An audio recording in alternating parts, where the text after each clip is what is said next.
So I was thinking, okay, so action movie. You kick a guy off a railing, he gets devoured by a giant worm, and the action star goes, I've heard of worm chow, but this is ridiculous. And then he turns to the camera and goes, eh? I feel like that's a Scooby-Doo episode. Like, it feels like the kind of pun you would see in a Scooby-Doo movie, but, like, more gory and macabre. Oh, yeah, if we're And, going like- for gory, it's definitely out. Scooby-Doo is in a different area. Yeah. Good morning, everybody. Welcome to the podcast. Yeah, we didn't plan on starting with that. Yeah, so just I hope, cold opening. I like these cold openings. Please don't X out yet. Yeah, We'll talk about some cool stuff. yeah. I don't know. I normally do the good morning, but the last like 4 we've done cold openings, like between the Origami Yoda and the Slipknot spoiler. Yeah. Yeah, like I like it. I like it. It's fun. It's whimsical. You're right. You're right. The Slipknot one was good. All right, this is it's Carter again, and a surprise guest. Didn't even invite him. Just came into my house and sat down and just started recording. Nick. Yeah, I feel like I'm gonna have to get upgraded from guest pretty soon. I feel like I appear too much to be called a guest. We don't have the budget for that. You're right. Also, it's your house. You know what? I'll take the hit. Yeah. Also, I just completely lied. This is your house. I have entered your house. So how have we been doing lately? Doing all right. Hanging in there, watching a lot of the Olympics. Big Olympics fan. Yeah. Despite I've all been of its enjoying it. political and economic shortcomings, I'm a huge fan of sports, and I think the international competition is like one of the coolest things that you can have. I really enjoy the Olympics, so I'm having a great time this week.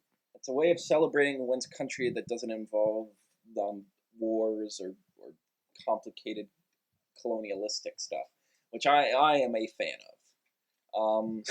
I'm doing pretty good too. Kind of getting bummed. We're reaching the end of the summer season here, man. Slowly starting to lose a couple friends going back to school. Yeah, we lost a couple kids yesterday to the college experience.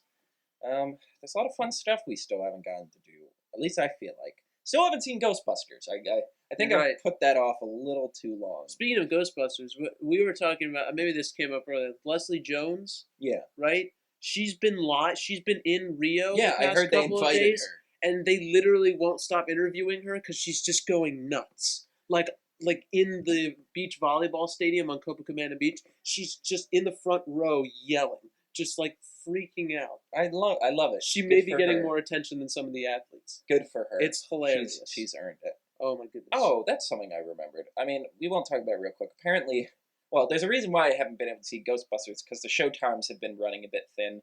Because as it turns out, it appears as though it will run in a little under, in terms of, little underperformed a little bit. I would argue that that's because, despite our obsession, despite what some people will tell you about their childhoods, that unfortunately I don't think Ghostbusters is the big money-making franchise we thought it to be. I mean, and honestly, when you look at it, it's like, okay, what Ghostbusters stuff has there been? The first movie. Everyone loves the first movie. Everyone loved the first great, movie. made a lot of money, did great, it was a cultural phenomenon. But the second movie didn't make as much money. People hate it, despite what the revisionist historians will tell you. It was a bad movie. So that doesn't count. Then what? The toys? Okay, lots of toys. Everything had toys.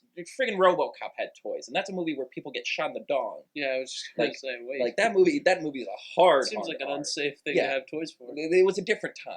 It was a different time. Toxic Avenger had toys. Back and that was when even Indiana harder. Jones was PG. Yeah, back when Indiana Jones was PG, because we Ripping hadn't somebody's made heart PG-13 out. yet. Yeah, that movie, Spoiler alert. Yeah, it was a different time. All right, we have that. We have the first cartoon that people always love, and that's where a lot of people are like, oh, this is a franchise. It's like, no, they just made a cartoon. RoboCop got a cartoon. Toxic Avenger got a cartoon. Everything got a cartoon back in the 80s.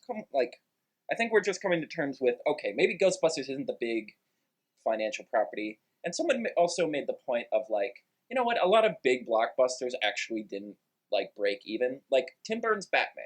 That was huge when it came out. It was all anyone was talking about. Spawned an animated show, all these toys, spawned essentially rebuilt DC as a company. But it actually didn't end up breaking even at first. The movie. But Tim Burton's, as you mentioned, all the toys and the shows but it's eventually get because it was a big, right. It just dominated the conversation. Whereas the conversation for this movie has been almost exclusively negative. And it's okay, And yeah, there was some negative conversation around The Force Awakens. Like people were like, "Oh, why is there the woman Jedi? It's the end of society. It's white male genocide." But it's like that movie made so much money that no one cared. It's like that movie's the third highest grossing movie of all time. So if Wow. Ghostbusters, Yeah. and it's it's disappointing that all of these things have come together to, because you know what, people want to downplay the like, oh, it's an all woman cast, but that's still pretty like 4 female leads in a movie that isn't a romantic comedy, like, dude, that's pretty cool. Like, It is. regardless of what you like, people complain about it, and that it just disappoints me that we didn't. You know what? We didn't make as big a deal about it as we should have. I feel like. And maybe, as you've kind of hinted at before in some of our earlier episodes, we'll have to wait and see if this is going to, if the kind of feeling, the aura around the new Ghostbusters remake, is it going to have the same feel as the new Ben-Hur remake that's coming out? Yeah, you know soon? what? Ben-Hur is. We'll have to wait and see. Ben-Hur is getting an August release. A remake of Ben-Hur is coming out in the dead zone of August. I do not want to hear anyone complaining about Ghostbusters anymore. Are we having fun now, brother? Yeah. No, we aren't. Frankly, we aren't. Like, See, this is when we need a soundboard, and we just yeah, need that's like what I was sounds. actually We just, thinking about that the other day. push I'm the like, button. Are we having fun now, yeah, that'll brother? be that, and like, I'm trying to think. See, again, this goes back. And trying boom goes the dynamite. Yeah. I'm trying to think of like a Jared Leto Joker line we could have. We were having this conversation of Yeah. like, what's frustrating? Like with the other 2 film Jokers, not including the Adam West one. For him, it's just that gif of him surfing. But for the other 2 Jokers, we have like these great lines we can quote. Jack Nicholson's like, "You, woman number 1, a guy," and like Heath Ledger, I could be like, "It's not about the money. It's about sending a message," or "I'm gonna make this pencil disappear." Like, there's so many great lines. What the heck can I even say for this Joker? Like this bird's going down, or You and I are gonna be friends. yeah, like does he even say? I don't even know if he says that. Yeah, it's in that really weird scene where he meets the security guard Oh, in that yeah, black yeah. site Okay, prison I when he's sorta- like practically giving the guy a lap dance. I can't wait to show you my like. No, it's not fun. Wow, we really just dove into conversation. We didn't really need to I get meant back to on just track beat around here. the bush, and We then need to I get ended up back on diving into track something. Okay, we wanted to start with No Man's Sky. I remember when the trailers, when they first started like hyping this game, like I was so excited. Like I'm like, see, if there was anything that was going to get me to buy a PS4 or an X boner, it was going to be this. Sorry, I said boner on television. Like, because I'm like, big, infinite possibilities, huge, epic space adventure. It's come out. Some people like it. Some people love it. Some people hate it. Some people despise. Like the hype machine has gone. Like The the hype spectrum train. is broad. Yeah, the hype train has crashed. Well, it crashed months ago, but now it's all of the orphans in the train are burning. Oh, Like Woody was not able to. oh no! I was just gonna Woody say, was not able the to save. orphans. Exactly. That's what. Like, imagine that scene where the train goes off the rails, crashes, and all the little troll dolls catch on fire. Oh, you hate to see that.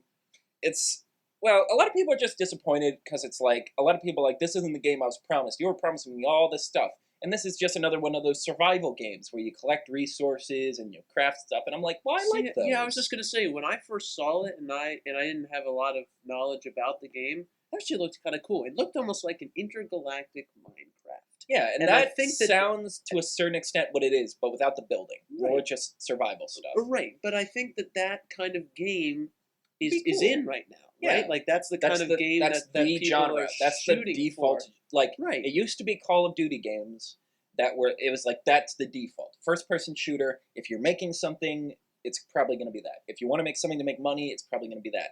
Whereas now it's moved on to either zombies or survival games, frequently combining the two.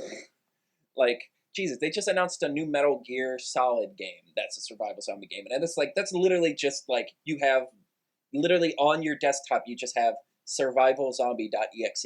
You just slide it into like a program and it just makes you your game. But it's like, you know what? Like another survival game, but with the idea of like this huge galaxy. And it's like, that seems could be potentially cathartic and fun. Right, But and Sorry. Oh, what were you saying? I was just gonna say, plus with the randomized aspect, Yeah, you don't it's you like- don't know what you're gonna Yeah, run you into. get weird stuff, you get cool stuff. But as we've seen, Yeah, when they randomize everything in the you universe, sometimes get like hooves on a Tyrannosaurus with a Rex Tyrannosaurus head and like flippers. and like a weird I don't even I don't even what kind of tail was it? It was like I don't stubby. even It was know. weird. Yeah. I don't even know. It's like it has its positives and its negatives. yeah, But I mean, honestly, like a lot of people are just disappointed because they're like, "Oh, we were expecting multiplayer, and we were expecting this, and we are expecting that." The only thing I'm upset is like, yeah, it kind of stinks that we don't have like interactive multiplayer where you can bump into people and travel. yeah. And I'm like, that's the one thing. That's the like people are like, "Oh, he lied to us," and he's like, the problem wasn't that he lied. The problem was just they were vague. They wanted to sell this like unthinkable product, and the problem is we all just put our own stuff into that. Like if they had just come out and said, "Okay, this is exactly what it is. You know, if you want a reference game, it's kind of like this or kind of like this, except we're adding this." I feel like people would have been a lot more satisfied as opposed to feeling like we're missing stuff. Well, and isn't it also shouldn't the company have kind of expected this after they kept pushing back the release date and Yeah. pushing back the release date? People are going to get certain expectations in their head I mean, when they've been said when Yeah, they've said this is when it's coming out, and people are like, oh, it's going to be like this and Yeah. this, and then you keep pushing it back. You give people more time to Yeah. to just generate more ideas about what it could be, yeah. and then I feel I like mean, that to a gives certain it- extent, I yeah. agree, but people got out of hand when, like, Yeah. how did this game have a huge fan following before it even came out? Like, Overwatch, okay, Overwatch had the exact same thing, but, you know, they had, like, a beta, and, like, they made all these trailers that showed off all the characters, so people could be like, I want to draw them. But, I mean, it's just frustrating. I mean, I haven't played the game. I imagine I'd have some fun. It's just disappointing because, you know, they clearly put a lot of heart and soul into this, and it was, like, a really small team that put everything they had into it. And I just feel like if they had taken a deep breath and had a much more pragmatic, specific marketing plan, people would be a lot happier. But what's interesting are the people who are so there's definitely haters. There are people like, oh, I've been lied to. But there's the other end of the spectrum that are like the counter haters. And I mainly wanted to talk about No Man's Sky just so I could read off this Reddit post to the No Man's Sky haters. I won't name who the Reddit poster was, just to be nice. But here we go. You. Yes, you. This is the first time Nick's hearing this. The one screaming, "There's no multiplayer!" and "Sean Murray lied to us!" and other slurs I dare not mention. Tread lightly. You are one. We are hundreds, thousands, millions. I couldn't get through the first paragraph. You aren't just in the minority. You are the minority. I don't feel awkward or anxious playing No Man's Sky around others, and your words don't affect me. Many others, however, are coming out of their shells for the first time in their lives. This is the first time many are enjoying the beautiful world that has been procedurally generated for us, and it is beautiful. Incredibly so. Don't ruin this for them.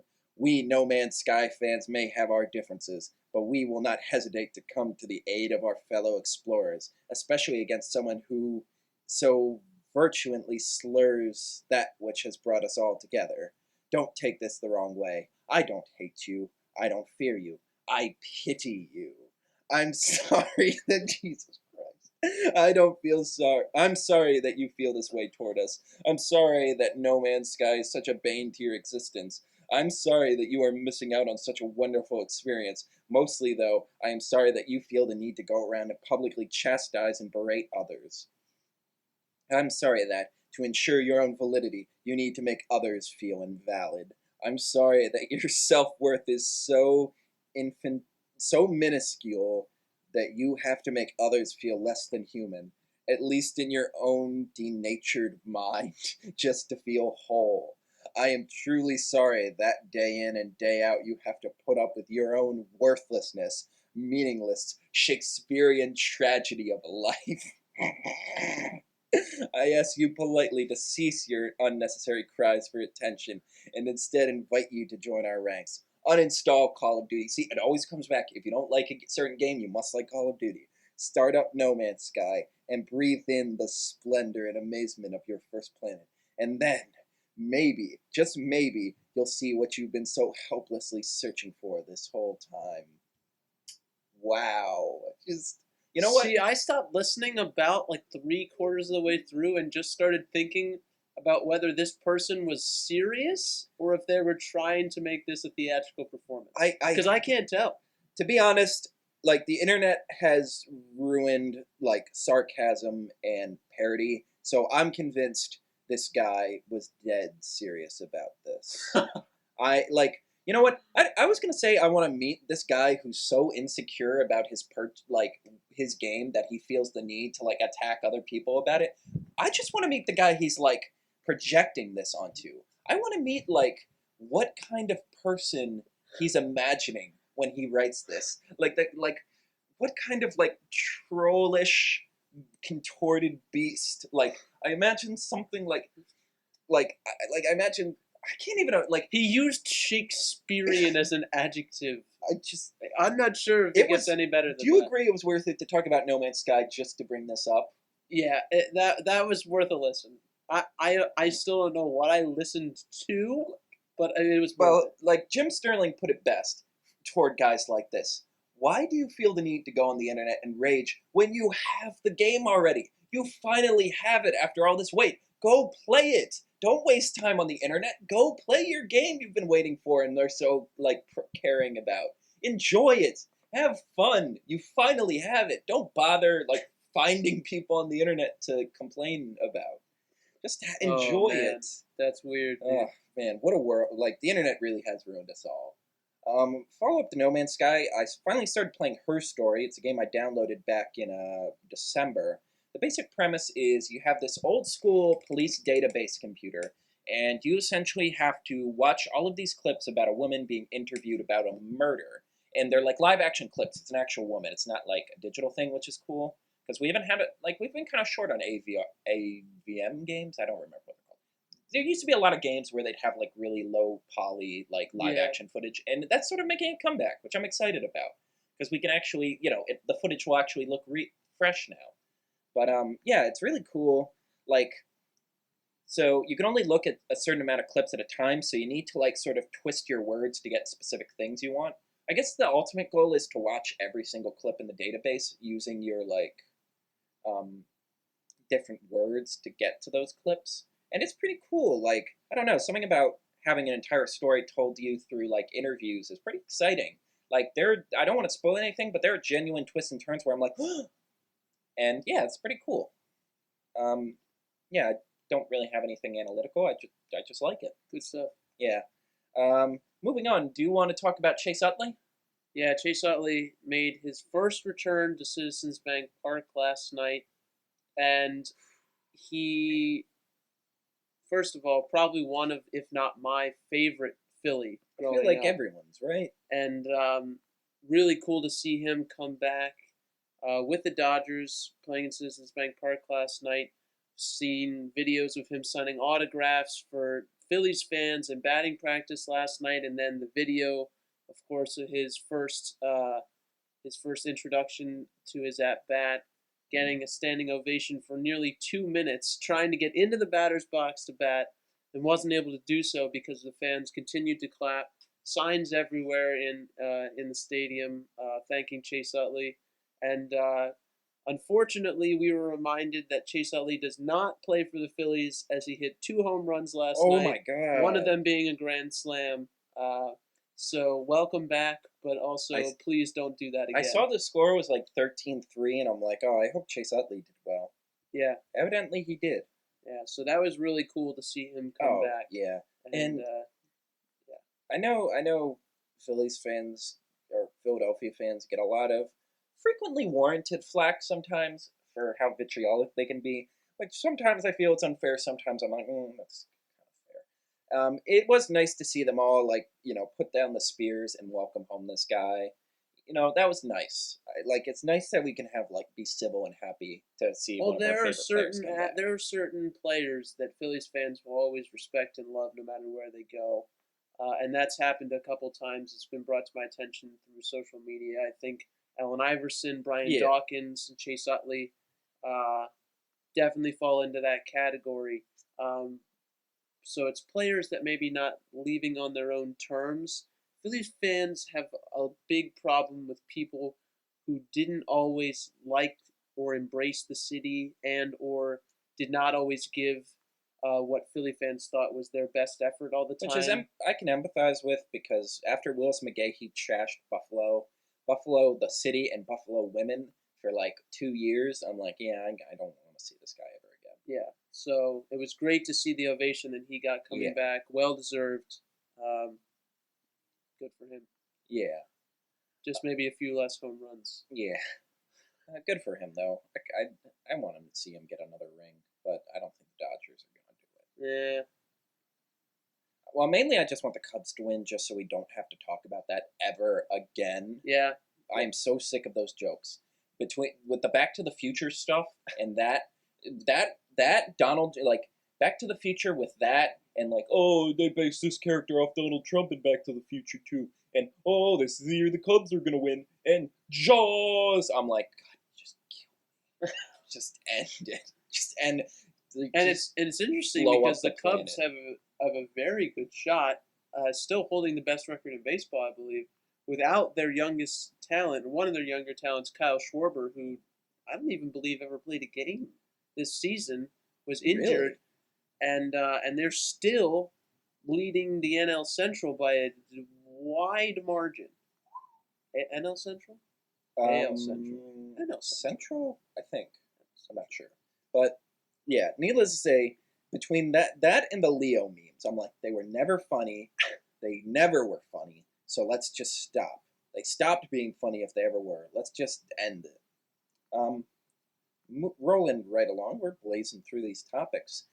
Finally finished Harry Potter and the Cursed Child. Yes, and I heard it was a bananas. It was the last I heard, when you told me you had about 40 pages to go. Yeah, I sort of Spoiler took a quick alert! break. You know what? Yeah, we're just big red flags. Well, let's here. just say, okay, I'm making a marker right now of when we started talking about spoilers. I'll put the timestamp in the bottom. But honestly, if you were going to read this and cared about spoilers, I feel like you already would have read it, right? It's been a month. The last time that I heard where you were in the book, Harry Potter was transforming himself into Voldemort.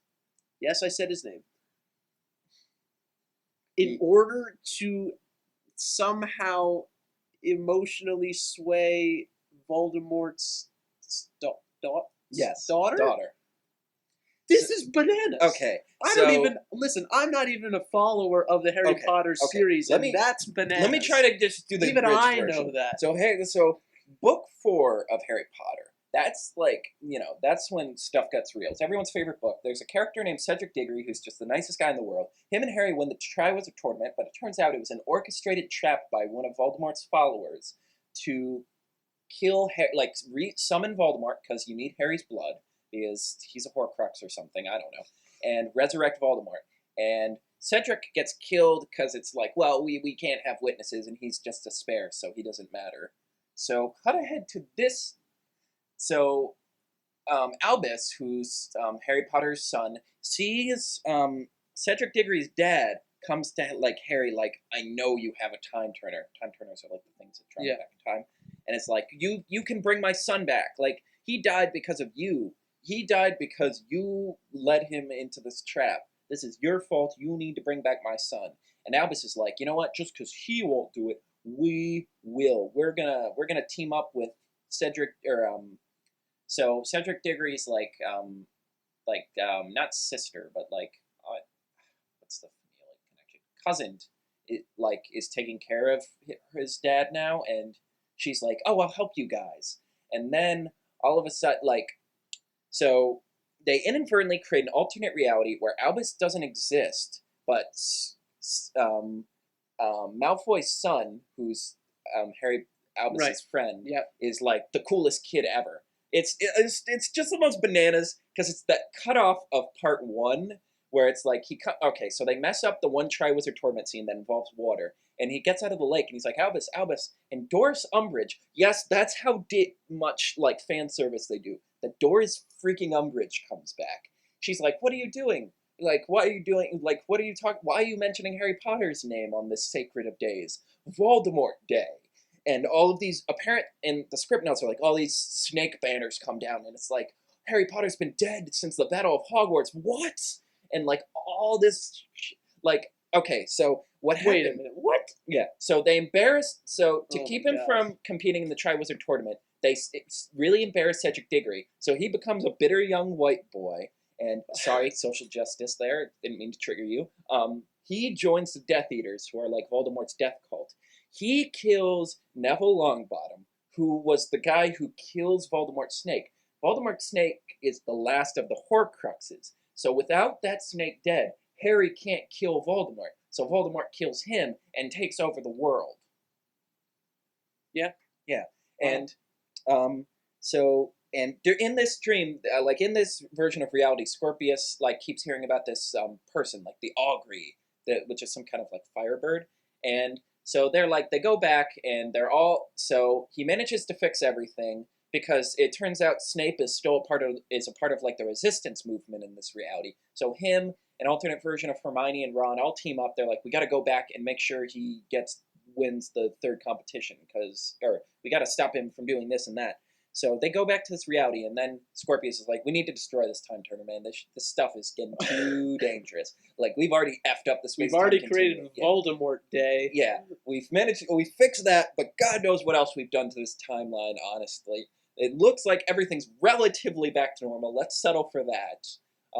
And they're about to destroy it, and they notice that Cedric Diggory's cousin has like a bird tattoo on her neck, and she's like, oh, it's an augury. And he's like, wait a minute. And she's like, ha ha ha, I have the time turner. I'm going to go back and create this reality you made.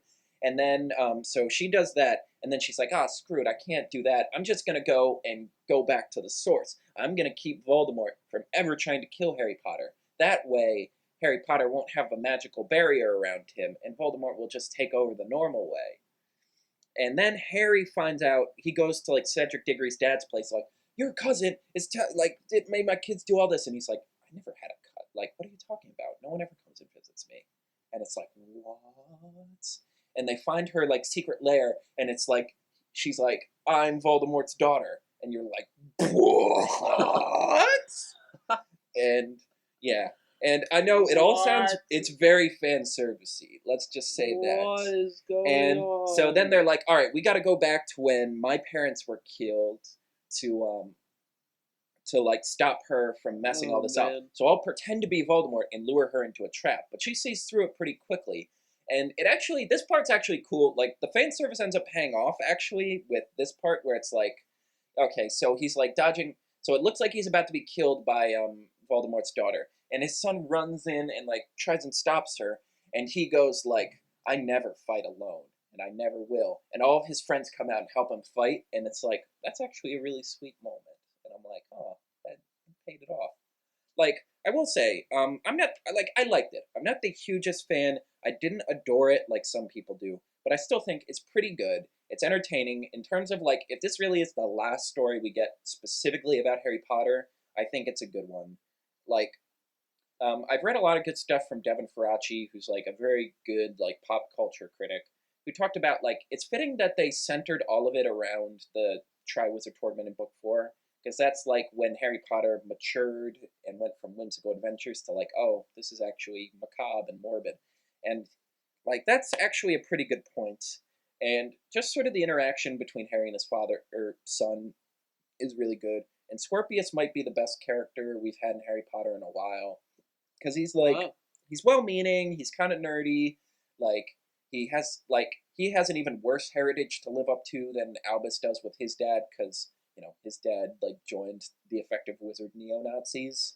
And honestly, like, there's that really cool moment where he gets Albus back and explains everything that happened, and Albus is like, wow, you gave up that entire reality where you're, like, the coolest kid in school just to save me? And he's like, of course I did. And I'm like, oh, that's actually really endearing. And I'll admit, I did get pretty emotional at the end when it's like so they stopped Voldemort's daughter, and it's like, and the real Voldemort's coming in, and he's about to go kill Harry's parents, which is like the catalyst for the entire series. And he's just like, you know, he's like, I don't know, I feel like I have to watch it. And all of his friends are there trying to keep him from like, cracking. And it's like, wow, that's actually really hits you in the gullet. So you know what? Good job. I actually really hope they bring it to America someday because I'm just curious how they manage to do all these scene transitions, like because they Yeah, do a really, it lot. would be They cool cover to a see lot it of in ground. person, huh? Yeah. Yeah. They do underwater. They do all three of the Triwizard Tournament scenes. They create Godric's Hollow. They create like the Ministry of Magic. They do all kinds of time travel stuff. They build Hogwarts. Like they do so many scene areas. Yeah. And I'm like, I'd be really curious. Moving on real quick. Hold on, let me put down the marker. Steven Universe season 3 wrapped up in like a month. So because of the weird scheduling, they did the Summer of Steven. Well, they had a couple episodes in May just to like wrap up what was happening in season 2. Because season 2, it was all building up to this thing called the Cluster. The idea was the Homeworld gems, who are like the bad guys, took all of these like broken gem shards. Because if a gem breaks, it's just, the person can't form. Like All right. Yeah. I would say it's death, but it's even worse because they're still like in there. They just can't form. It's more like being in a coma.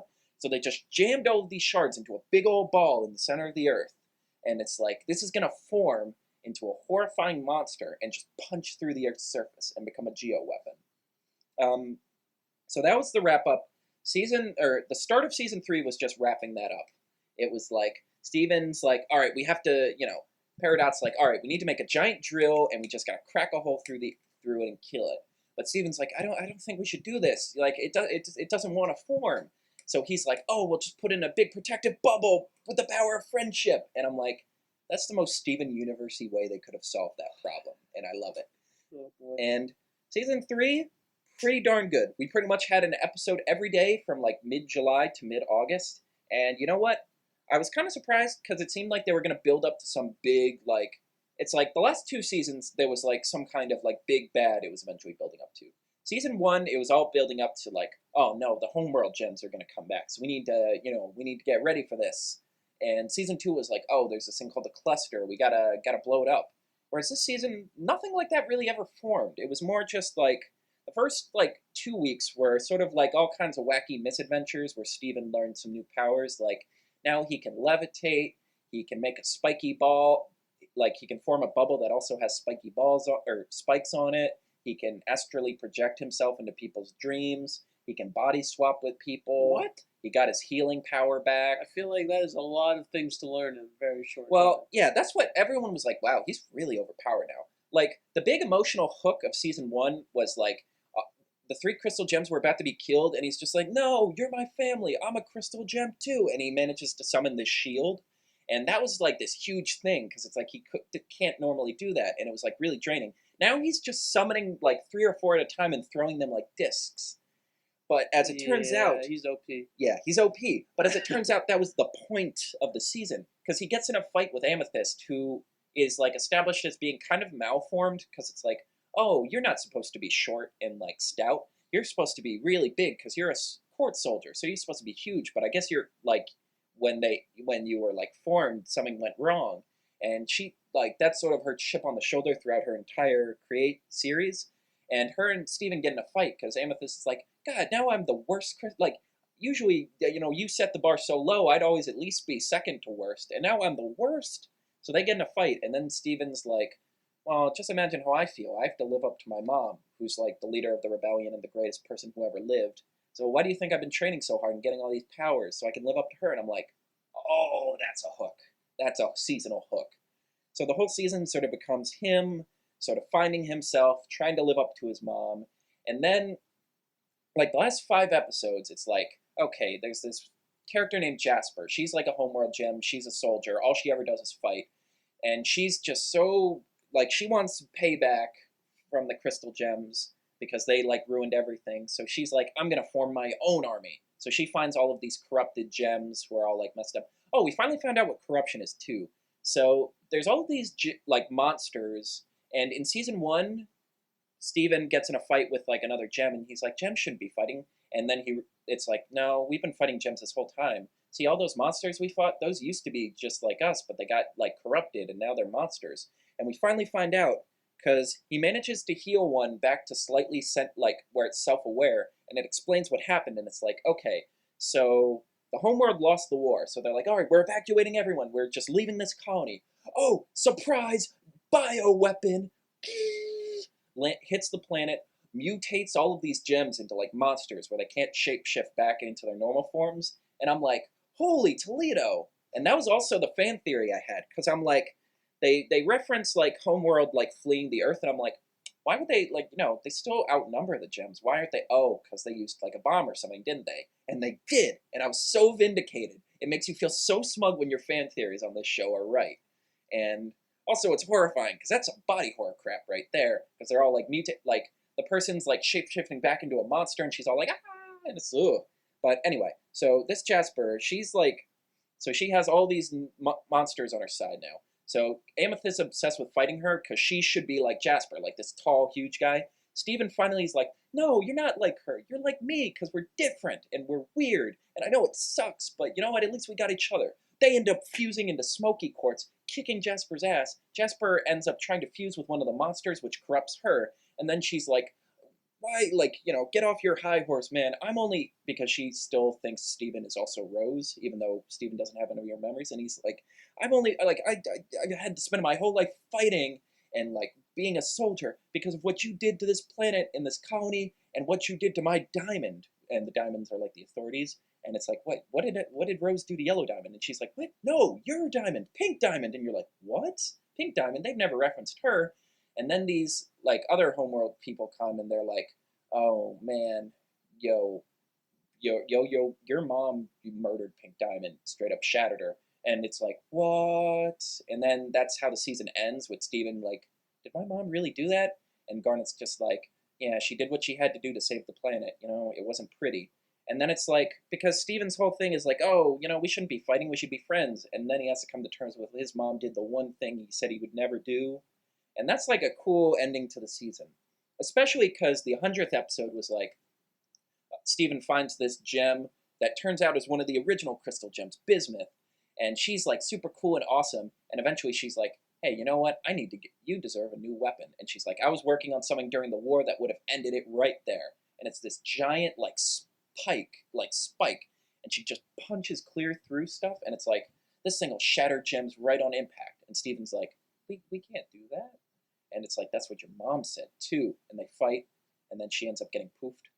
And yeah, a lot of cool continuity stuff, a lot of cool lore stuff, and like, I don't know, a pretty mature, subtle theme of just Steven growing up, sort of trying to live up to his mom, and then learning in certain ways, like, his mom wasn't like the idealized figure he thought she was. And also, it's like, we finally figure out why Rose likes Earth so much. She's like, she has this whole monologue about, like, you know what, like, when we gems are made, we come out of the Earth knowing exactly what we're supposed to do, where we're supposed to do it, and that's that. But on Earth, you guys are expected to like change and grow and do all kinds of new stuff. And I'm like, well, that's the whole theme of the season, like Steven figuring out who he is and what he wants to be, and setting up some cool stuff for season 4, which starts this Thursday. Cartoon Network, 7 p.m. Be there or be square. I would fact check you, but yeah, I was gonna say that would take a long time. Yeah. I'm just going to take your word for it. Yeah, I feel like we're building up to the Olympics because it's like, these are all just topics I want to like ramble about that you can't really expound on as much. Let's get to the Olympics, shall we? All right, stuff you are familiar with more than me. The Olympics. It's been good. It's been fun. It's been good fun. Indeed. So I was trying to sit here and think and come up with my top 5 moments / performances of the Olympics so far. It's so tough because like every time you turn around, you see something awesome happening. I just don't know. Like I don't know where to start. And you've got Michael Phelps becoming the most decorated Olympian of all time by a long shot, And winning becoming a 5 meme. golds and 1 silver, and his face becoming a meme. Which and is really the pinnacle of existence. That's like ascending to a higher being. And his child becoming a superstar, or a superstar in the making. I'm convinced that Boomer Phelps is going to be a legend. He's going to be a legend, mark my words. I hate the name Boomer. You've got Simone Biles, who has just come in at 19 years old, her first Olympics, and has just completely obliterated the competition. She won 4 gold, wrapping up her Olympics yesterday on the floor exercise, winning gold over her teammate Allie Raceman, who was the 2012 gold medal winner in floor exercise. Is 1 gold away from becoming literally sweeping gymnastics. Yeah, in her first Olympics. In her first Olympics. And she's only 19. That is so cool. Like, she's coming back. And it's gonna be epic. Like, I was so impressed with her going out on the beam routine. She got bronze, as some of you may know. She slipped and had to grab the bar in order to keep from falling, which is a full half-point deduction. That hurts. Cost her. I don't know what that means, though. Essentially cost her. She had to grab the beam. Well, I know that keep part. Her I mean, I have no idea what the point system is. Oh, so the point you get deductions for certain things. Half point for a deduction for grabbing the beam is big. It costs her essentially being higher in the medal count. But get this, she still gets bronze, right? So she still medals. Yeah, so she still gets a medal in all Super 5 impressive events. Super impressive. She comes back and wins gold in what people were calling a near flawless floor exercise routine the very next day. It doesn't get a lot better than that. So we've got Simone Biles and Michael Phelps, and then the last couple spots are so tough. But I think you have to put in also 19-year-old Katie Ledecky, United States swimmer, also winning her fair share of medals, 4 gold and a silver in swimming last week. She is just unstoppable in these longer distance races, shattering world records at 19 years old in the women's 800-meter freestyle. 800-meter freestyle would be 50. It's 16 laps, right? Yeah. It's 16 laps around the pool. She does it in world record time of 8 minutes and 4 seconds, 79 hundredths of a second. And if you're watching this on TV, I can't imagine watching it live. You're sitting there watching. It literally looks like there's no one in the pool except for Katie Ledecky. She's just charging ahead. Literally no one within meters and meters of her in this race. Just an unbelievable accomplishment. Again, another young Olympian having a fabulous games. Really cool to see her succeed. So that's got to be one of my top moments, and particularly in that 800 women's final. Just seeing her pull away from the competition. Really, really cool. It's cliche, but my fourth one's probably got to be Usain Bolt winning gold I was in the going to make that 100 one of mine. in the 100 Because it was meters. just effortless. He just looked like he wasn't even trying. Right, and that's what's so impressive and fascinating.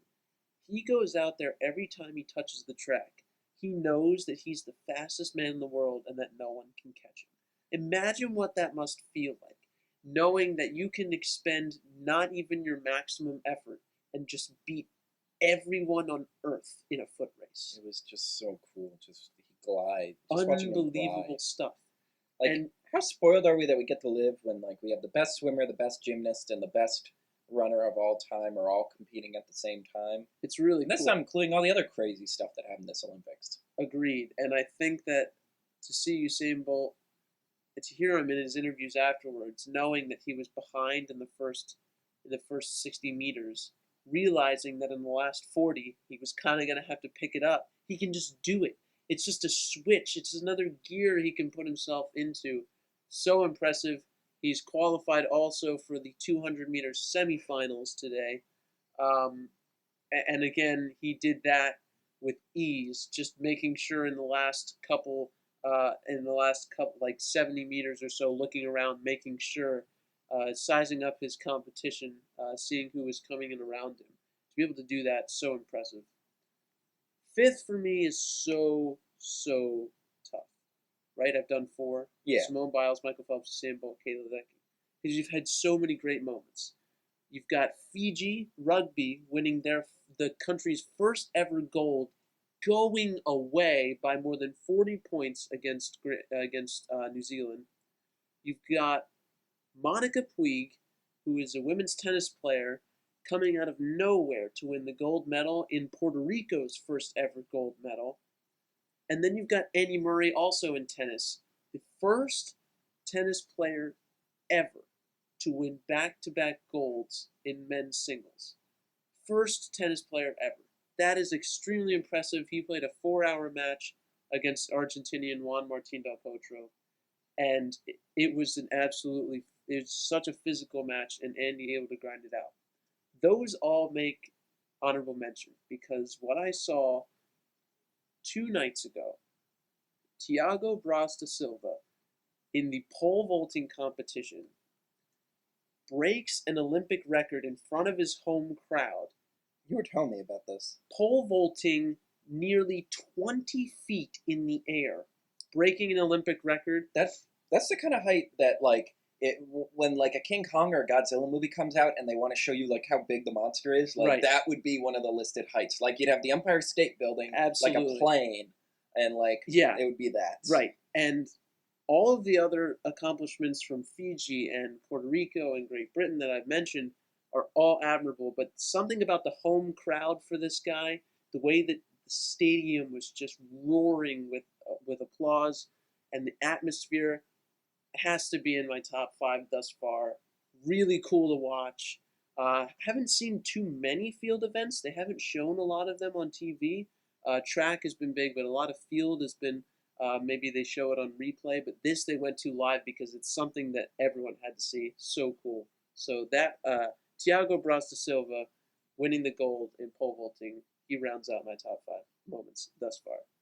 Yeah. I'm trying to think of slightly different ones from you. One of my big ones is Sarah Robles winning bronze in women's weightlifting. Yes. It's our first medal in that area in weightlifting. I think USA weightlifting in general, not just men or women's, just in general. That's In pretty 16 impressive. years, and it looked like she was having such a good time. Like she was getting so rowdy when she like dropped the weight. Yeah. Like I love it. Like I love when I people do are, remember seeing that. like she just seems like a blast. Yeah. Like it's so cool to see. It's so cool to finally see us win in weightlifting again. So that was really cool. It was kind of cool seeing that Polish woman. Shoot, I'm trying to just because I want to actually remember people's names. Anita. You can do it, Carter. No, they're letters I don't know. She set a world record in the hammer throw, which is always cool because I'm from Poland and it's cool whenever we get medals, especially because it's like we're a country that hasn't gotten to be a country for a lot of its existence, so it's really cool when we take home the gold. Let's see. Obviously, I'd put Simone Biles on there too. I just love that move she does on the floor exercises where she like tumbles forward. It's like the end move. Is that like an official thing, or is Where that she something tumbles she forward and pioneered? bounces up. Is that her thing, or do other people do that? Well, one of the big combinations called a pass in gymnastics, where they go from corner to corner doing a lot of turns and flips, is literally named after her. She's 19 and she has a pass named after her called a Biles because she added a half twist into one of the flips in order to end up landing facing towards the outside of the competitive area as opposed to inside. That's impressive. Yeah. And for her to do that almost flawlessly every single time has been so cool to watch. It's just effortless. It's really cool.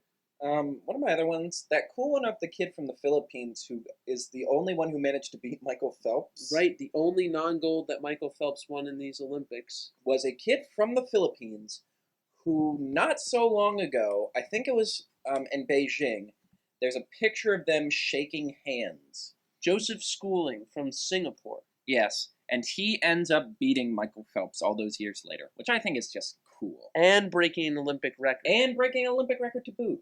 I mean, that's the frustrating thing. There's so many cool stories that you feel like that one kind of gets forgotten. I guess those would be my big ones. Then I could just go with the cynical, bullcrappy ones, like, that guy who lost in the high jump because his dong hit the bar. Sorry, I said dong on television, kids. Don't say that you can't do that on television. This is YouTube. YouTube. Slightly less restricted. Just don't show copyrighted. Just don't criticize anyone or get copyright striked. I don't know. I'm satire. Let's see. Or how Brian Lochte got mugged, and that's more upsetting. Like, honestly, like, I'm happy that all the athletes are, doing their thing.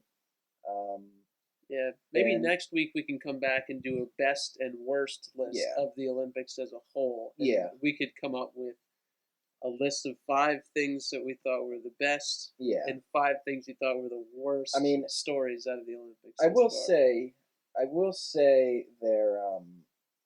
I will say it is some solace, like sort of payback to the IOC. The athletes are performing, they're getting their medals, they're making history, but apparently the ratings for NBC are some of the lowest they've been, which I'm Really? like, especially compared to the previous Olympics where they were skyrocketing. Yeah, And I'm like, see, that's a good compromise for me, where it's like, you know what?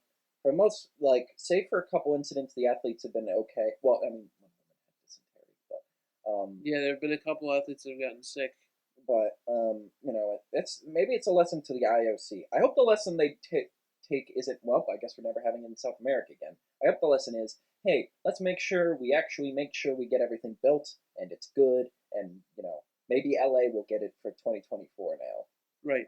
But anyway, I was gonna say, is it cynical and horrible of me that when I heard that story of um, Ryan Lochte getting mugged, I'm like, oh, you know what probably happened? He was probably gambling or something and wanted to cover Well, it up. the report There were came out. witnesses, though. There were The, witnesses. the report came out. There was reports that The Ryan IOC Lochte just denies it. that Ryan Lochte and his teammates were robbed at gunpoint, and then they came out and said, "Just kidding, the story is false." And then had to come back out again and apologize, saying, Like, "Just how do you kidding come again. back from that? It's actually real." And someone pointed a gun at Ryan Lochte's head. And he just went, Oh whatever. man. I just don't get, like, how do you come back from that as an organization? Literally just lying to everyone's face, and then, well, I guess it happens all the time, but, Wow. I mean, those are, like, they're, I'm trying to think. I really will need to sit down and come up with my own list. But what's your biggest takeaway? What is this Olympics to you? The the biggest takeaway for me, and it kind of comes in the form of um, something that I just saw very recently. Um, you know what? Here, you have to go first because I had to find specific names. I want to hear what your take is first, and then I'll give you mine. I mean, I guess, see, it's tough thinking of it from like a global. I mean, I guess from a global scale, it's nice to see such a diverse field of athletes winning because stuff's tough now. Stuff like hoop has hit the fan in a lot of ways in 2016. It's been a rough year. Globalism, like, we are having the biggest contention to globalism we've had in years. Like, the stuff that happens this year will define whether or not we're a unified globe or not. And it's nice just for a minute to take a break and really enjoy what we're, just enjoy the finest athletes on the planet competing and seeing new faces, seeing the end of certain. And this applies specifically to America. Just sort of seeing a new generation of athletes come in as like an older generation bows out. Like Michael Phelps is ending his incredible run. Sounds like Gabby Douglas is retiring.